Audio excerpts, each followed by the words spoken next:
Buenas tardes, Dios les bendiga.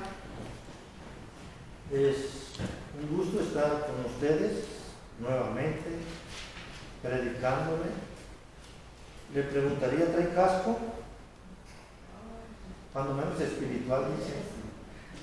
Vamos a leer la Biblia, Hebreos, capítulo 4, versículo 12, nos dice: porque la palabra de Dios es viva y eficaz, y más cortante que toda espada de dos filos, y penetra hasta partir el alma y el espíritu, las coyunturas y los tuétanos, y discierne los pensamientos y las intenciones del corazón.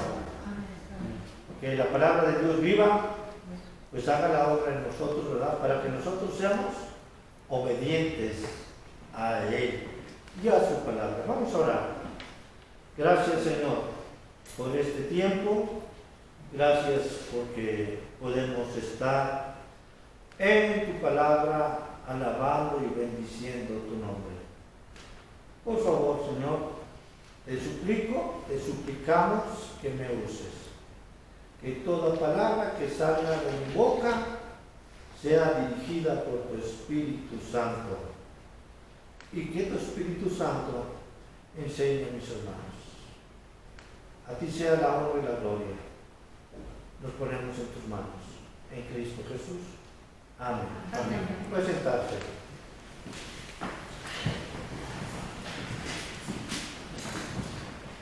En Primera de Pedro, capítulo 5, versículo 12, se lo voy a leer.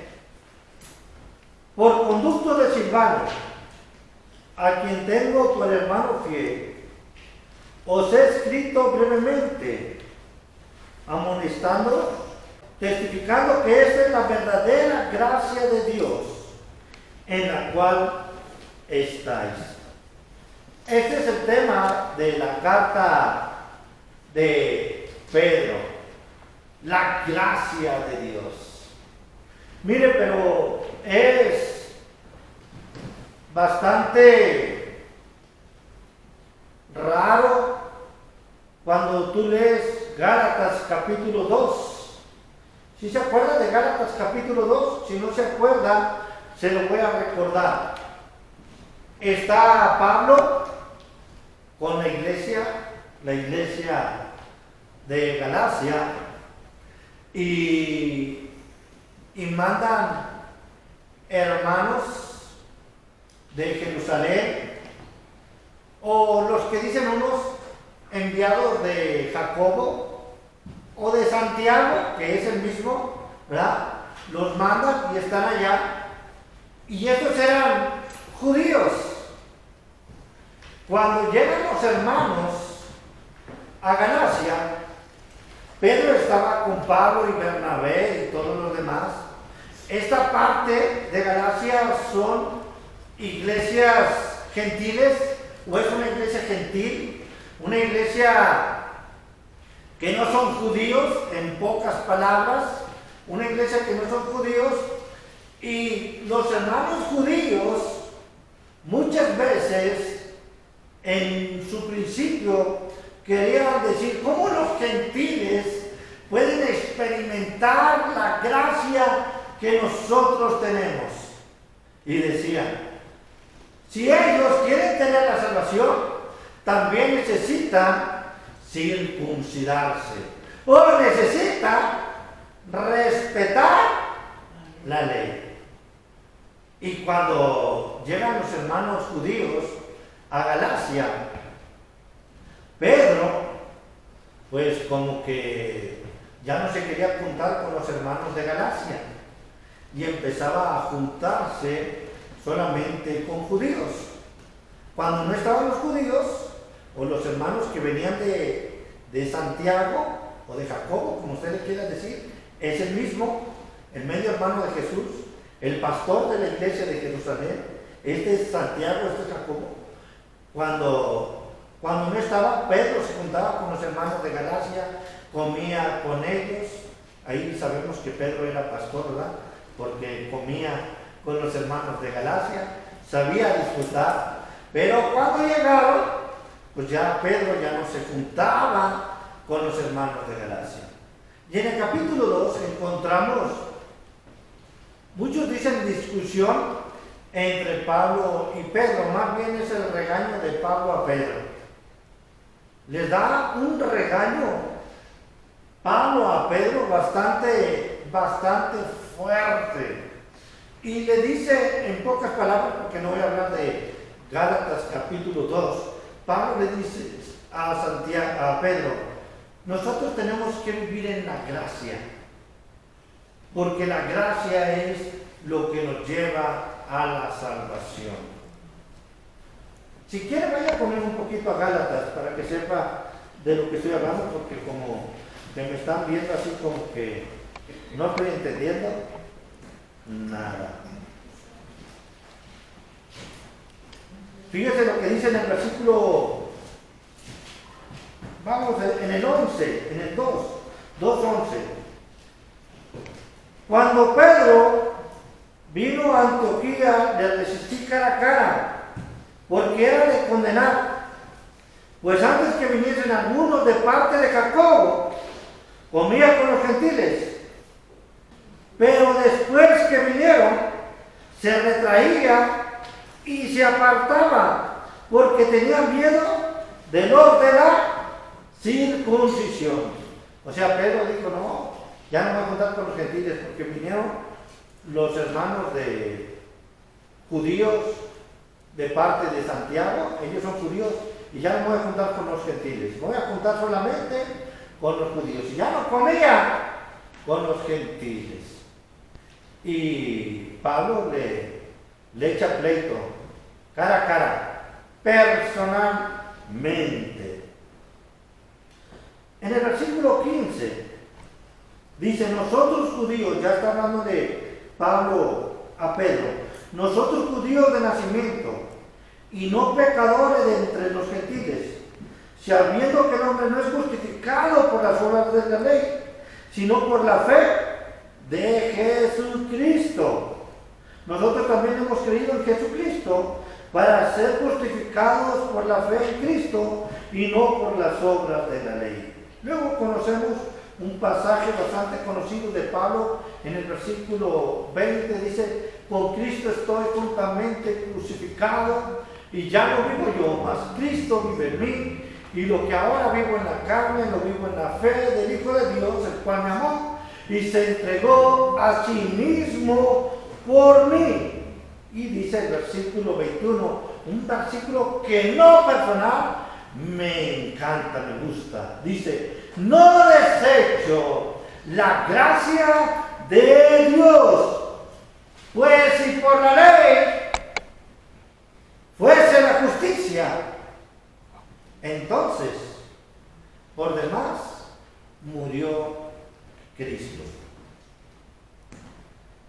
Si está diciendo Pablo, si por nuestras obras usted y yo somos salvos, la muerte de Cristo no sirvió para nada, dice Pablo. Si es así, antes dice que no. Antes dice que Pedro y él, Pablo, son salvos por la gracia, aunque ellos eran judíos, pero sabían que la ley no los podía llevar a salvación. Después de esto, Pedro escribe su carta, o la carta del apóstol Pedro, y escribe sobre la gracia de Dios. Para los que creen, o los que alguna vez han pensado que Pedro y Pablo estaban contrapunteados en lo que creían, no. Pedro está diciendo que él predica ciertamente la gracia de Cristo. Hermanos, la gracia es el regalo de Dios, un regalo inmerecido de Dios para usted y para mí. Dice Efesios capítulo 2, por gracia sois salvos, versículo 8, por medio de la fe. Y esto no es de vosotros, versículo 9. Y esto no es de vosotros, pues es don de Dios, no por obras para que nadie se gloríe. Y luego les encargo que se aprendan el versículo número 10, porque nomás nos gusta el 8 y el 9, ¿verdad? Pero el 10 se lo voy a dejar, o ya se los prediqué bastante tiempo con Santiago. Lo que les estoy queriendo decir, usted y yo somos salvos por la gracia de Dios. Ahora, quiero hacerles una pregunta. ¿Qué tan buenos administradores estamos siendo de la gracia de Dios? Sí, soy salvo por el regalo que Él me dio. Soy salvo por esa gracia, ese don de Dios. Y la pregunta que tenemos que hacernos es, ¿qué tan buen administrador soy de esa gracia de Dios? A lo mejor usted va a pensar, y bueno, ¿y cómo puedo administrar o ser buen administrador de la gracia de Dios? Pedro aquí nos enseña varias formas que usted y yo tenemos que actuar, o varias cosas que usted y yo tenemos que hacer para estar siendo buenos administradores de la multiforme gracia de Dios. El versículo número 1 dice, 4:1 de Primera de Pedro: puesto que Cristo ha padecido por nosotros en la carne, vosotros también, armados del mismo pensamiento, pues quien ha padecido en la carne, terminó con el pecado. Ese terminó quiere decir venció el pecado, ¿verdad? Él ha vencido el pecado. Él padeció en la cruz. Jesucristo padeció en la cruz y venció el pecado. La Biblia dice que el pecado ya nos enseñorea más de nosotros, porque Cristo venció el pecado. La iglesia de este tiempo ha dejado de ser una iglesia militante. De veras, somos una iglesia de decir presente, pero no de militar, actuar en la obra de Dios. Si tenemos la gracia de Dios, tenemos que pensar qué tan buen administrador estoy siendo de la gracia de Dios. Pedro aquí me va a enseñar 5 cosas, yo la puse en 4, donde usted y yo debemos de trabajar para estar siendo buenos administradores de su gracia. Y voy a empezar en el versículo número 7. La verdad es que si empezaba en el versículo número 1, pues iba a ser una predicación bastante amplia. Muchos, estos versículos del 11, del 1 al 11, fácil lo dividen en 3 predicaciones. Yo voy a terminar con la predicación más sencilla y más directa hacia nosotros.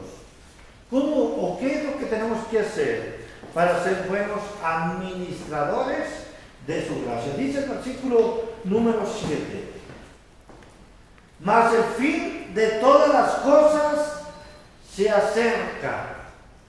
La iglesia primitiva es algo que estaba viendo.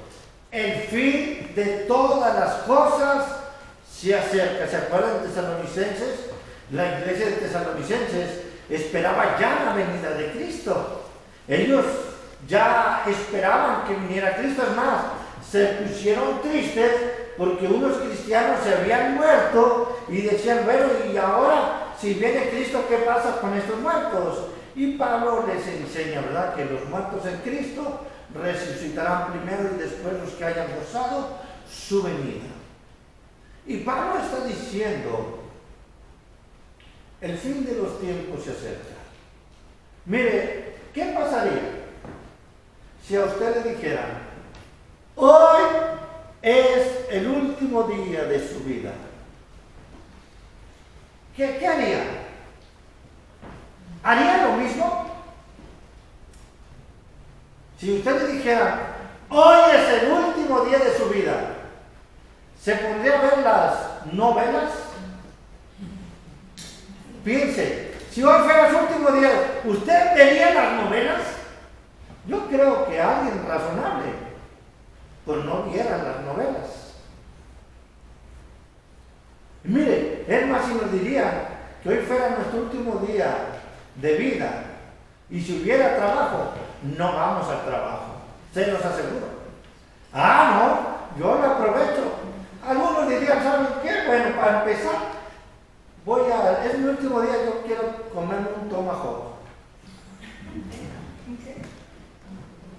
Un tomahawk es una carne con un huesote por acá y se agarra así como muy sabroso. Algún día me puede invitar y le digo cuál es el tomahawk.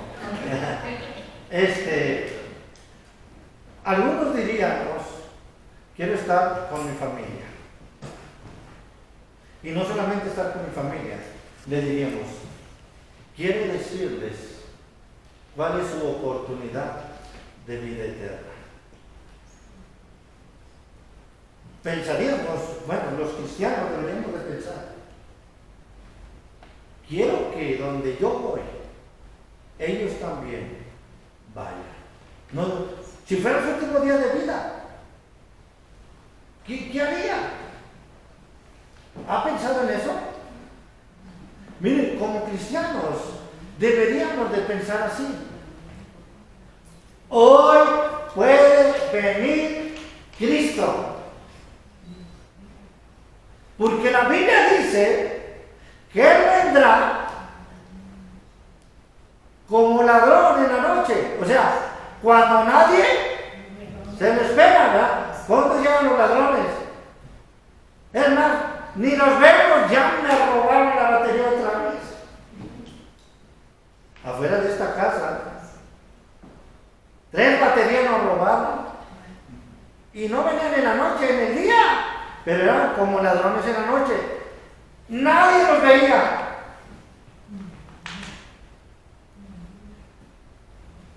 Pero los cristianos estamos viviendo como si fuéramos a vivir en la tierra toda una eternidad. Y la eternidad no es aquí. La eternidad es en Cristo. Fíjese lo que dice Pedro, es lo que está diciendo. Mas el fin de todas las cosas se acerca y nos dice cómo comportarnos. Y nos dice, sed sobrios. Cuando alguien se emborracha, le decimos, esta persona no está sobria. Perdió la cordura, el pensamiento.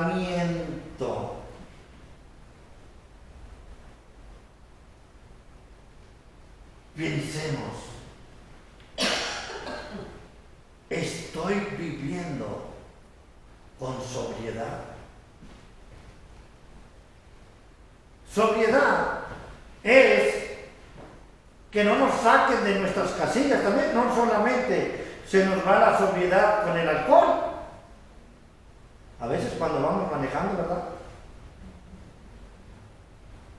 Yo conocí a alguien de Victoria para allá, que cuando se le atravesaban muchas veces, les echaban los carros a otras personas. Y bueno, para pelear de ventana a ventana. ¿Sabe qué eso es no ser sobrios? Cuando nos sacan de nuestras casillas, perdemos la sobriedad. Cuando alguien de la iglesia, yo no voy a la iglesia porque el hermano no me saludó. Eso es no ser sobrios. De veras, no estamos teniendo sobriedad. ¿A quién venimos a alabar? Pero se nos va la sobriedad porque alguien no actúa como yo quiero que actúe. Porque alguien no hace lo que yo espero que debería de hacer. No hay sobriedad. Mire, Pedro le está diciendo a la iglesia: sed sobrios. Muchas veces, cuando los pastores empiezan a ganar fama, pierden la sobriedad. Podemos creer que el mundo no nos merece por lo que Dios nos usa. Y cuando la iglesia no está actuando en la gracia de Dios, no está siendo sobrio. Pero yo aquí lo voy a juntar. Fíjese lo que dice: sed sobrios, y lo junta: y velad en oración. Cuando alguien es sobrio, vela en oración. Muchas veces nos preguntamos por qué la iglesia está perdiendo la batalla. ¿Por qué la iglesia no piensa con sobriedad? Porque decimos que ese es el día para alabar a Dios,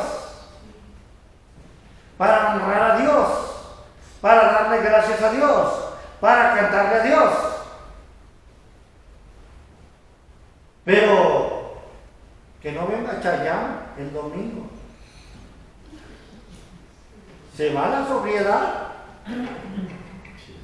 y le dicen al pastor: ay, pastor, no sea religioso. Domingos hay muchos. Yo le diría: ¿quién sabe? Pedro le diría: el fin de todas las cosas está cerca. A ver, dígale a Pedro que es religioso.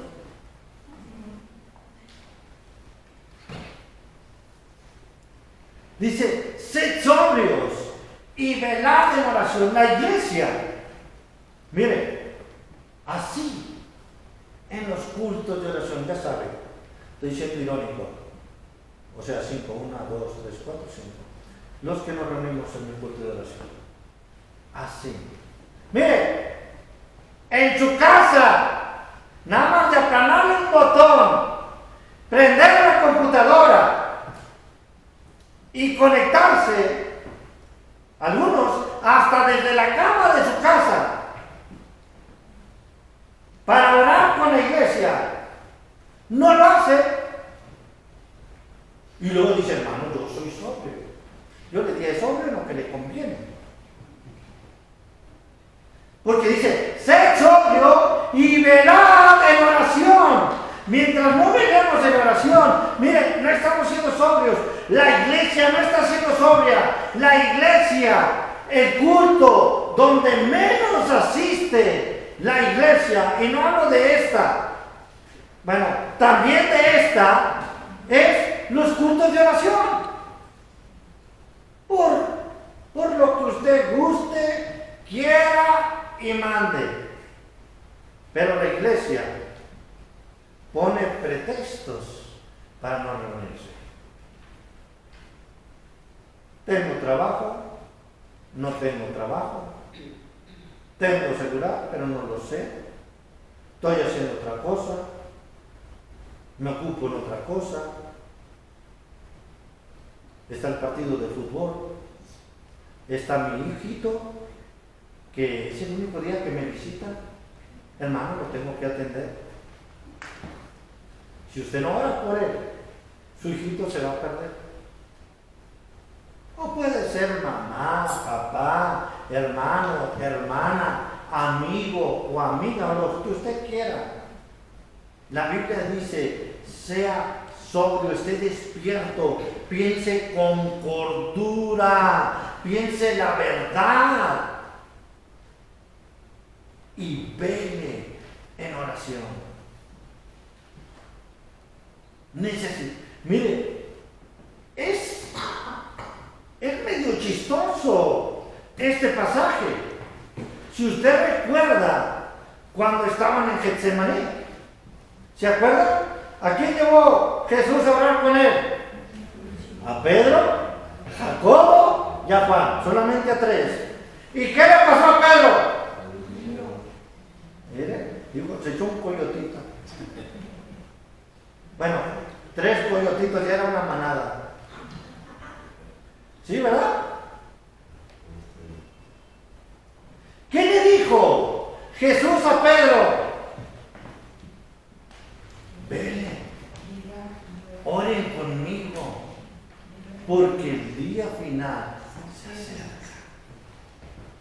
Ahora, Pedro, yo le digo, mire, si no lo entendemos de alguien que lo vivió en la práctica, imagínense cómo lo vamos a entender.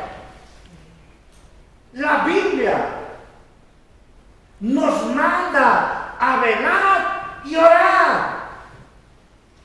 Y no solamente aquí, en muchos pasajes bíblicos, la Biblia le dice al cristiano, velar y orar, velar y orar, para que no entres en tentación, velar y orar, para que el acusador no te acuse, velar y orar, para el día de la redención, velar y orar, cuando ves que aquel día se acerca.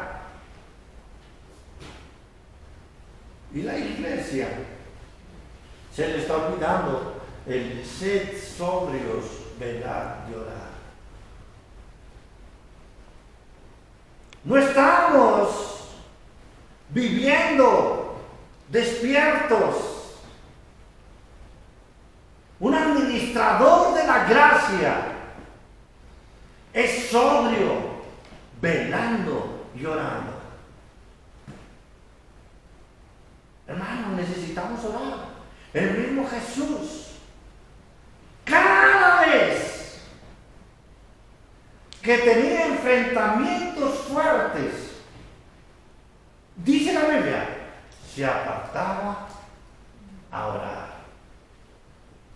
¿No dice eso la Biblia? Se apartaba a orar.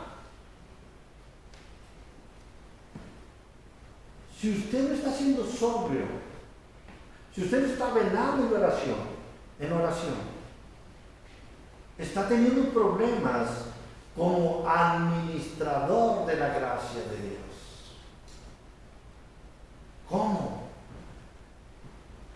podemos traer a aquellas personas que nos interesan tanto, que amamos tanto y que están renuentes a Cristo? Con las rodillas, orando delante de Dios para que lo traiga a su presencia. Las guerras se ganan de rodilla, en oración delante de Dios.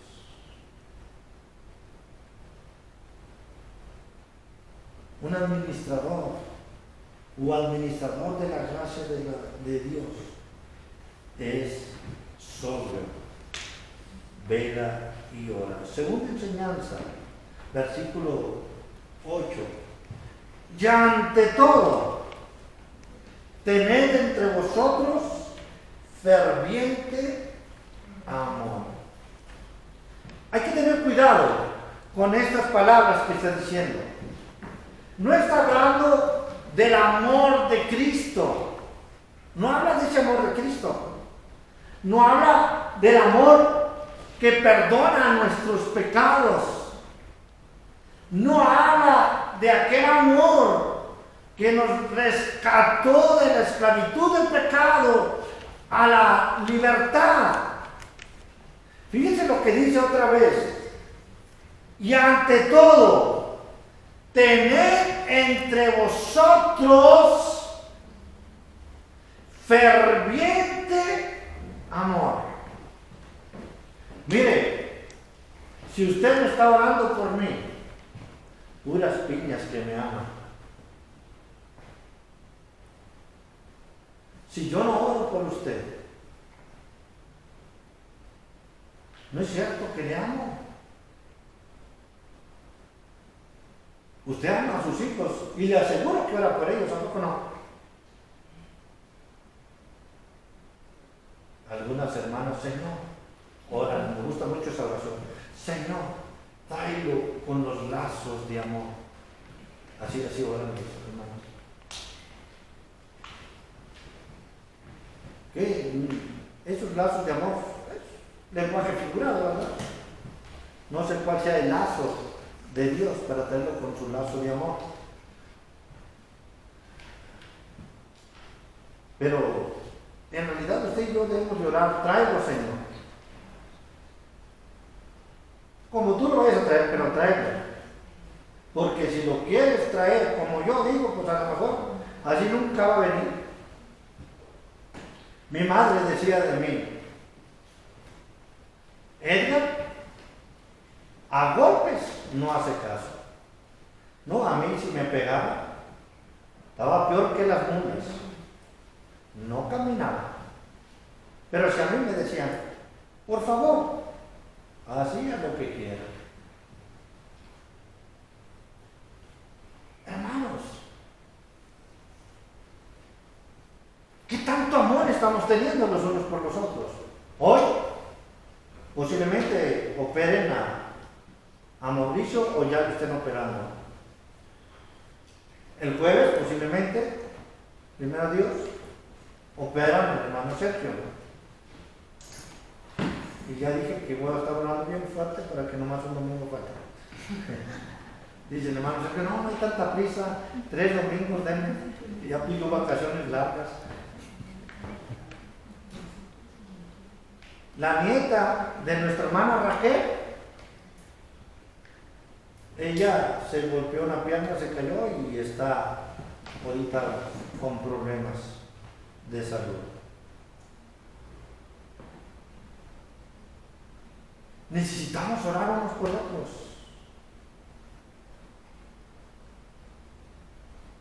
Fíjense lo que dice, fíjense, otra vez. Y ante todo tened entre vosotros ferviente amor, porque el amor cubrirá multitud de pecados. Cuando usted ama a alguien, el pecado que él hace o la desobediencia que él hace, usted ya lo perdonó. ¿Usted ya lo perdonó? A un hijo, antes de que le pida perdón, ¿usted ya lo perdonó? Una vez mi hijo hizo algo y quiso hablar conmigo y me dijo, papá, quiero hablar contigo, perdóname.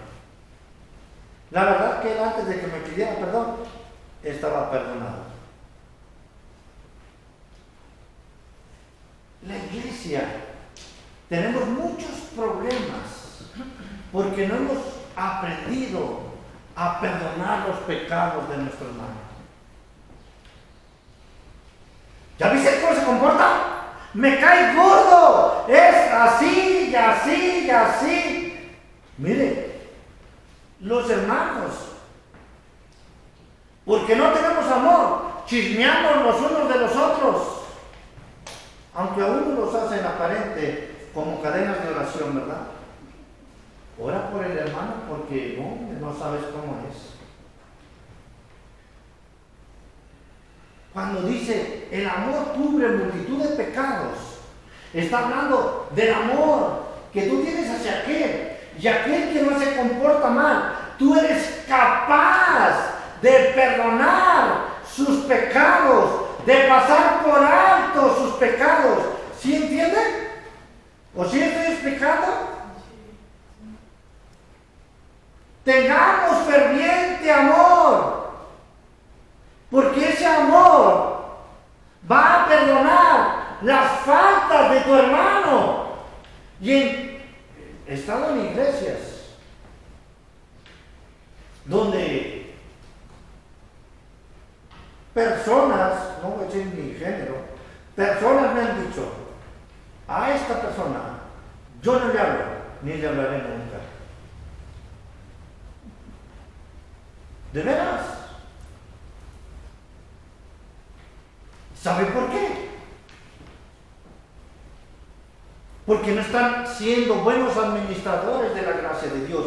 Porque ser buenos administradores de la gracia de Dios, Él dice, otra vez se lo voy a leer, versículo 8. ¡Ante todo! Y ante todo está usted y estoy yo. Y nosotros decimos, el que me la hace, me la paga. No, no es cierto, la Biblia no dice eso. Dice, ante todo. ¿Sí sabes qué es ante todo, verdad? Antes de todo, lo que tú quieras quejarte, antes de todo lo que tú te quieras enojar, antes de todo lo que tú pienses, antes de que todo lo que tú creas, eso es ante todo. Dice, ante todo, tened ferviente amor. Esa palabra ferviente está fuerte, ¿verdad? Es algo más allá de lo común. Ferviente amor. Y te dice por qué. Porque ese amor que tú tienes por los demás cubre las carencias, las fallas, el pecado de tu hermano. Esto es lo que dice el versículo 8.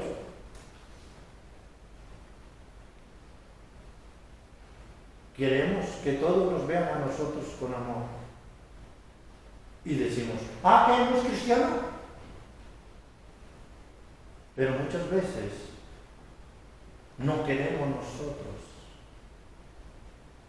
perdonar a los demás. Y decimos, es que se lo merece, porque él es así. Un administrador de la gracia, ante todo, tiene ferviente amor. Primero los Corintios, capítulo 13, nos dice que el amor todo lo perdona, todo lo cree, todo lo espera. Y es lo que dice Pedro. El día se acerca y te dice, sed sobrio y velad en oración. El día se acerca. Ante todo, ten ferviente amor. Tercera enseñanza, versículo número 9. Hospedaos los unos a nosotros sin chismorrear.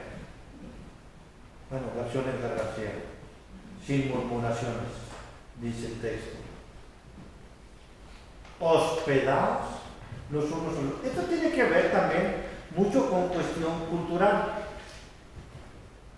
En el tiempo de la iglesia primitiva no había el Hampton Inn ni el Holiday Inn, no había mesones, no había tantos mesones. Y la iglesia necesitaba ser hospedadora. La iglesia necesita ser hospedadora. Mire, es tan fuerte que lo vemos en la ley. Necesitamos ser hospedadores, recibir a los que necesitan. Un cristiano no debe de aislarse. Un cristiano no debe de sentirse de la élite del mundo y que el mundo no lo merece. Pedro dice así: hospedaos los unos a los otros sin chismes, sin ser chismosos. Párenle a la lengua, le dice Pedro, sin murmuraciones. Hermano, muchas veces en la iglesia ni siquiera sabemos dónde viven los hermanos. Y yo les digo: oye, hermano, si no sabemos los nombres, ¿ustedes quieren saber dónde viven? Y no se trata solamente que inviten al pastor o que el pastor vaya a sus casas. Cada uno de nosotros seamos hospedadores. Recibamos. ¿Sabe por qué mucha gente deja de venir a la iglesia? Porque no somos hospedadores. No recibimos a la gente como se merece. El pueblo de Israel fue un pueblo extranjero. El pueblo a que Pedro le está predicando es un pueblo que está siendo perseguido. Es una iglesia que está siendo perseguida.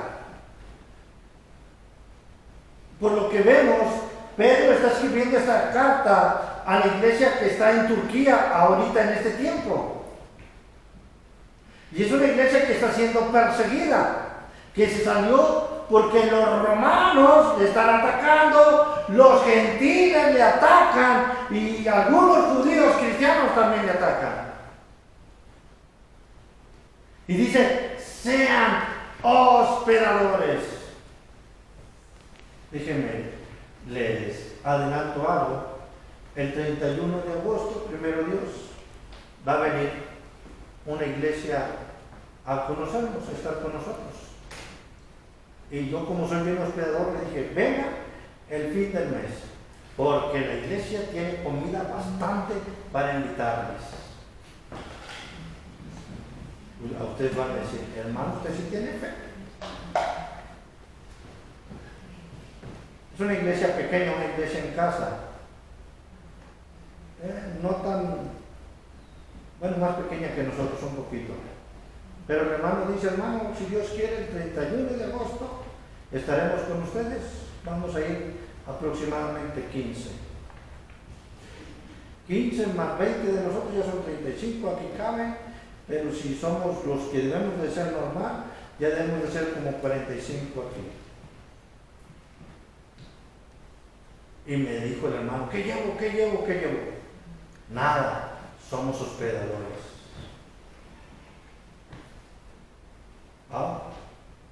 Doble fe en el anuncio.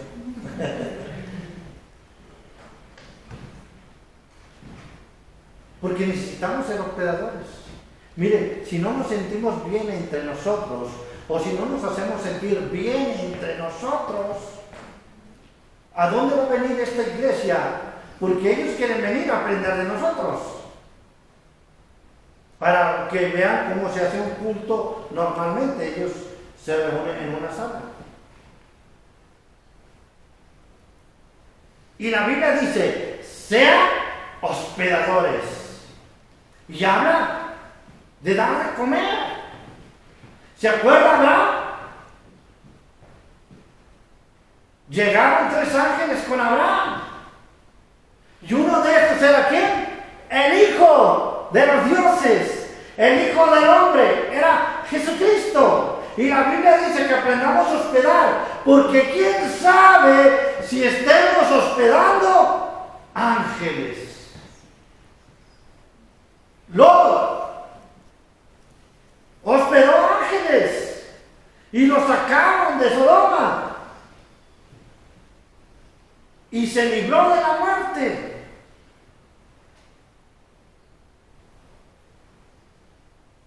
Una iglesia, un hijo de Dios, administrador de su gracia, es hospedador. Deben de conocernos. ahí vive un cristiano, ahí me van a dar un vaso de agua.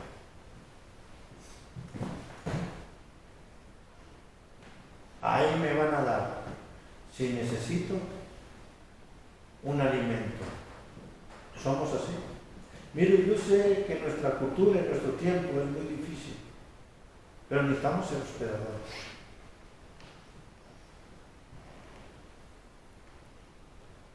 Cuidarnos, amarnos unos a otros. Y por último, versículo 10.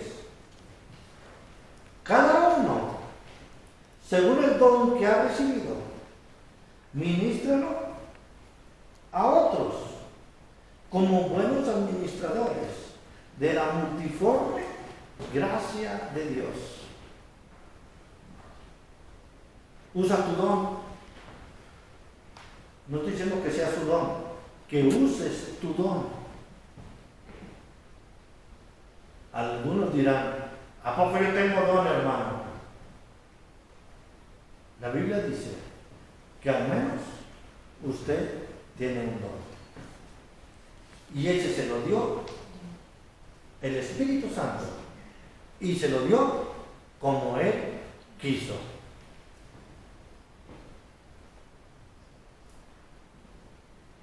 ¿Está desarrollando su don? Mire, usted me puede echar la culpa a mí.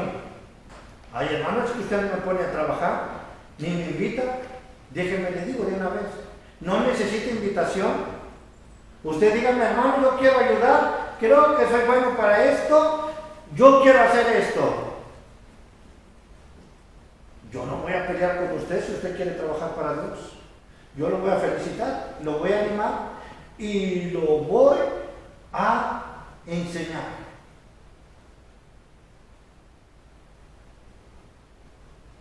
Un administrador de la gracia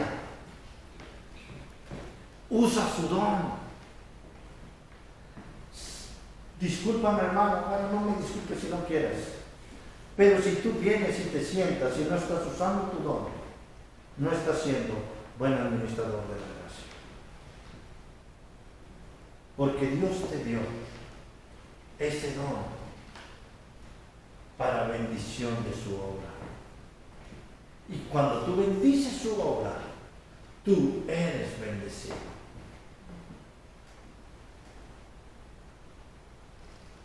Nadie que conoce a Cristo, que tiene a Cristo, puede decir, no tengo don.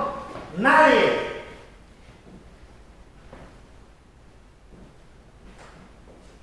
Necesitamos, fíjense lo que dice, cada uno según el don que ha recibido. ¿Queda claro? ¿Que hemos recibido un don? Ministrelo a nosotros. ¿Qué estás ministrándome? ¿Qué estás ministrando, hermano? Ministrelo a los otros como buenos administradores de la multiforme ¿qué? Gracia de Dios. Si no lo estás ministrando a otros, no estás siendo buen administrador de la gracia. Luego dice, si alguno habla, hable conforme a las palabras de Dios. Vamos a decir, el maestro, ¿verdad? Debe hablar conforme a su palabra. El predicador debe de predicar conforme a la palabra.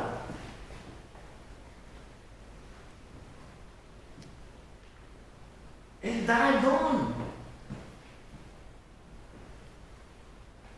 Algunos Dios nos ha dado el don de la palabra. Yo siempre le he dicho, yo estoy seguro que a mí Dios me dio el don de la predicación. Yo estoy seguro. Y mis familiares saben que este es mi don. porque me decían callado, amargado, y me dicen, nunca, ni cerquitas pensamos que tú podrías hablar más de 2 minutos. Ahora el problema es para que me callen.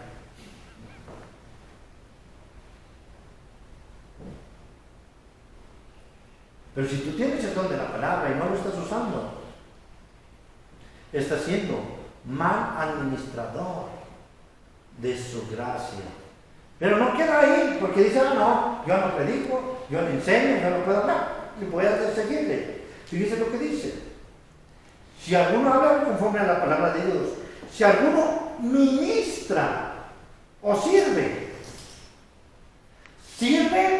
conforme al poder que Dios da, para que en todo sea Dios glorificado por Jesucristo, a quien pertenecen la gloria y el imperio por los siglos de los siglos. Mire, a lo mejor, o sea, mi esposa, si se pasa aquí, va a batallar. Yo no sé, ella dice que no es buena para predicarle, pero qué buenos sermones me das a mí, le digo. Nada, es cuestión de que agarre confianza.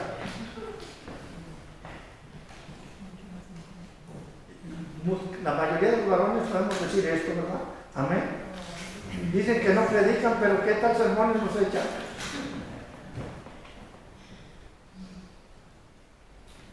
Algunos dirían, no, yo no tengo el don de la palabra, pero podemos servir, acomodar sillas. Pablo decía, entonces lo mío ¿qué es? Pues es el don que le ha dado a Dios. Ella predica más que yo. Todos los días nos está predicando. Hasta ayer dije, y este punto, bueno, ella lo agarró también. ¿Se acuerdan que dio 1 Corintios capítulo 15 del 55 al 58? Y si usted conociera a Pau hace 3 años, no, hombre, mejor ni te le acercabas. Hola Pau, ¿cómo estás? Ni ella sabía en qué iba a servir a Dios, pero buscó entregar su don, y ahora, la verdad, es de las que más predica dentro de la iglesia.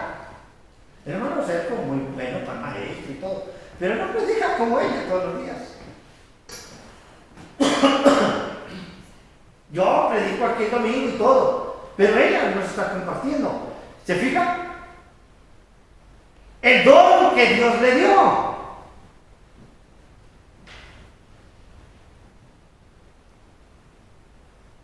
Dios nos quiere usar. Y nos vamos a dar cuenta que nos va a usar más de lo que nosotros pensemos y creemos. Va a decir, déjate sorprender por Dios. Entrégale tu don. Sírvele en el don que Dios te ha dado. Yo quiero un don. Y el don que quiero es que la hermana abuelita ya no se lleve a Lupita y a Paulina cada rato. Ese es el don que yo estoy pidiendo. Señor, compénsela. Verá, si por ellas fueras, muchas veces no salieran.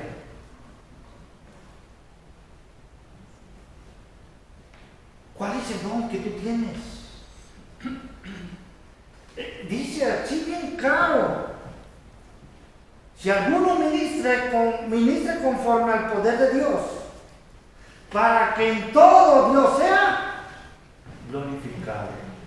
Yo este año me propuse enseñarle su don. Si no quiere predicar, enseñarle, voy a enseñar a barrer y a trapear. Y ya tenemos una lista de los deseos de la iglesia. Pero cuando venimos a hacerlo, ¿cómo lo venimos a hacer?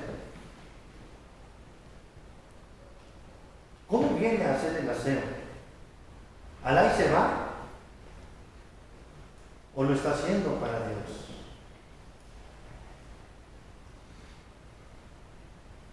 Porque algunos, no, yo nomás soy maestro. Jesucristo fue bien claro con sus discípulos. El que quiere ser el primero tiene que ser el último. Y Él no vino, dice, para ser servido. Él vino para servir. Un administrador de la gracia es sobrio y vela en oración. Un administrador de la gracia tiene ferviente amor. Si tú no amas a tu hermano, estás siendo mal administrador de la gracia de Dios. Te hayan hecho lo que te hayan hecho, porque Pedro dice, sobre todo, ten ferviente amor. Un administrador de la gracia es hospedador. Necesitamos aprender a ser hospedadores. Hospedémonos unos a otros. Me gusta mucho la iglesia de Jerusalén en Hechos capítulo 2, versículo 42, dice que tenían en común todas las cosas. Y termina diciendo, un administrador de su gracia usa su don. Y lo usa conforme a la multiforme gracia de Dios. El que es en la palabra. El que es en el servicio, Pero usted tiene un don.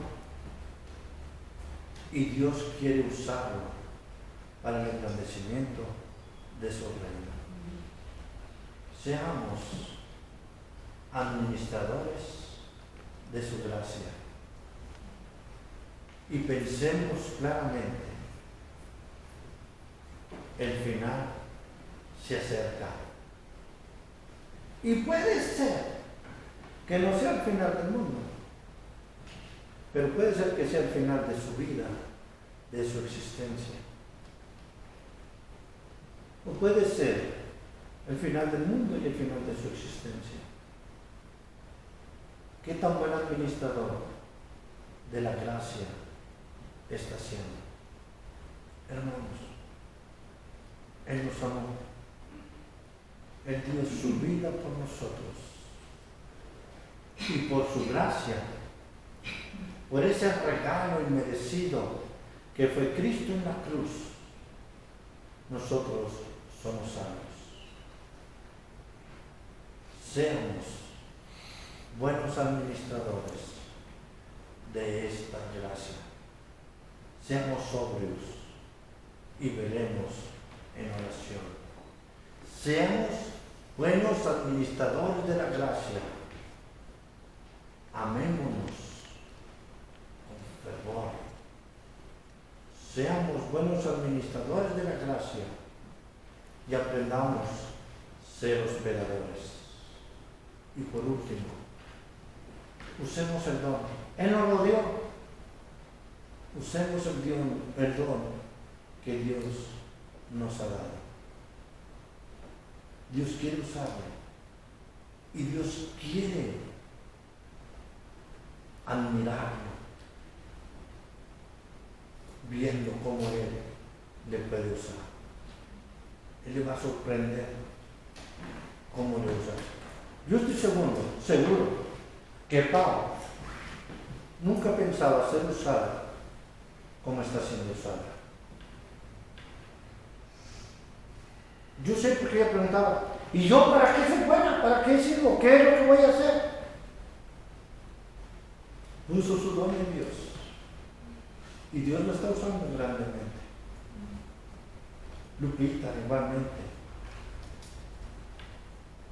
Cada uno de nosotros que estamos entregando nuestro don, Dios está siendo misericordioso y bendiciendo nuestras vidas. Solamente faltas tú. Y Él quiere usarte.